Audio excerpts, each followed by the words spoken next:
Friends అందరికీ నమస్కారం అండి. ఇప్పుడే అయిన తర్వాత తెలంగాణ ఆర్టీసీ బస్ ప్రయాణికులకు సంబంధించి సంచలన నిర్ణయం తీసుకోవడం జరిగిందంటే ఒక శుభవార్త అయితే వచ్చిందనమాట. సో ఆ వివరాలు ఏంటనేది కూడా వీడియోలో తెలుసుకుందాం. వీడియోని చివరి వరకు చూడండి, అర్థమవుతుంది. మరోసారి ఛానల్ వస్తే తప్పకుండా సబ్స్క్రైబ్ చేసుకోండి. చూస్తున్నారు కానీ లైక్ చేయడం మర్చిపోతున్నారు, వెంటనే లైక్ చేయండి. వివరాలకి అయితే వెళ్ళిపోదామండి. సో ముఖ్యంగా ఆర్టీసీ బస్ ప్రయాణికులకు సంబంధించి గుడ్ను చెప్పడం జరిగిందనమాట, సంచలన నిర్ణయం.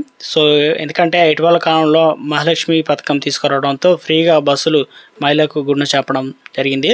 అయితే ఇప్పుడు ప్రయాణికులు బస్సు ఎక్కాక వారు దిగాల్సిన స్టాప్కి ఎంత దూరంలో ఉన్నామన్న సమాచారాన్ని తెలుసుకునే సౌకర్యం ఎలా ఉంటుంది అంటే, ఇప్పుడు ముఖ్యంగా చూసుకున్నట్లయితే ట్రైను రైల్వే అనేది ఎలా ఉంది, ఏ స్టాప్స్లో ఉంది అని చెప్పేసి చెప్పడం, అలాగే ఎంత దూరంలో ఉందనేది, అలాగే ఎంత దూరంలో ఇప్పుడు ఓలా ఊబర్ లాంటివి కూడా ఎక్కడ ఉందనేది ట్రాక్ చేస్తుంటాయి. అలాగే ఇప్పుడు ఏదైతే ఆర్టీసీ బస్ సంబంధించి గుడ్ను చెప్పడం జరిగిందనమాట. సో అలాగే QR code based digital pass అయితే ఉంటాయన్నమాట. ఇక బస్ టికెట్లు డీటెయిల్స్ వారిగా స్మార్ట్ ఫోన్లోనే చూసుకుంటూ ఎలా ఉంటుందని చెప్పేసి ఈ సదుపాయాలు అందుబాటులోకి తీసుకొచ్చేలా Telangana TGS RTC Google map ద్వారా ఈ సేవలు అందుబాటులోకి తీసుకురానుందనమాట. సో ఇప్పటికీ ఒక యాప్ అయితే ఉంది, గమ్యం యాప్, కానీ ఇది అంత వర్క్ అవడం లేదు, కొన్ని టెక్నికల్ ఇష్యూ అయితే ఉంది దీంతో.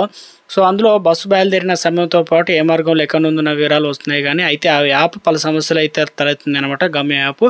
ఇక దీంతో గూగుల్ మ్యాప్ సహాయంతో ఈ సేవలను పూర్తి స్థాయిలో ఖచ్చితంగా తీసుకురావాలని, అంటే ఇప్పుడు ఇంటి దగ్గర నుంచి బస్ స్టాండ్కి వెళ్ళే ముందు మన బస్సు అనగా ఎక్కాల్సిన పల్లెలు కావచ్చు, ఏ ఎక్స్ప్రెస్ కావచ్చు, ఎలాంటి బస్సులు మన లొకేషన్ పరిధిలో ఉంది, ఏ స్టేజ్లో ఉంది, ఎంత దూరంలో రాబోతుంది అనేది తెలుసుకోవచ్చు అనమాట. యాప్ అనేది ఇక గూగుల్ మ్యాప్లో అయితే తెలుసుకునేందుకు ఇవన్నీ కూడా డేటా అనేది ఆర్టీసీ మరి ముఖ్యంగా గూగుల్కు అధికారులకు అయితే అందించనున్నారు. మరో 2 వారాల్లో ఒకటిగా హైదరాబాద్ సిటీలో ఈ సమాచారం ప్రయాణికులకు తెలుసుకునే అవకాశం ఉంటుంది. తర్వాత తెలంగాణ రాష్ట్రంలో అన్ని బస్సుల్లో అయితే ఇంప్లిమెంటేషన్ చేస్తారనమాట.